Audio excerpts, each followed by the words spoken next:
बघ बावड्या, तुझ्या समोर जो प्रश्न आहे ह्याला आपल्याला सोडवायचा आहे. काय दिलंय बघ, 0.12 ह्याचं वर्गमूळ काढायचं आहे. आता भले भले गणत्यात दात्या काय करतात, 4चं वर्गमूळ 2 आणि 12ला 12 आहे असला आणि दशांश चिन्ह काय घेणं देणं नाही, ते म्हणतं ये आणि असं गाबतीशनं गणतंय.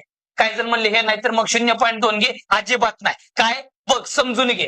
पहिल्यांदा आपण काय करूया, 0.12 म्हणजे काय ते समजून घे. तुला मागे सांगितलं, जेव्हा दशांश चिन्हाच्या नंतर बार येतं तेव्हा काय करायचं, बार मध्ये गेल्यावर काय करतो, 90 लावतो, म्हणजे छेदामध्ये 9 लिहायचं. बार काढायचा, छेदामध्ये 9 लिहायचा, कंपल्सरी 9 लिहायचं. आणि आता दाद्या हे जो वर्गमूळ घे, आता 4चं वर्गमूळ आलं 2 आणि 9चं वर्गमूळ 3, उत्तर आलं ह्याचं 203, म्हणजे बी फॉर बाहुबली.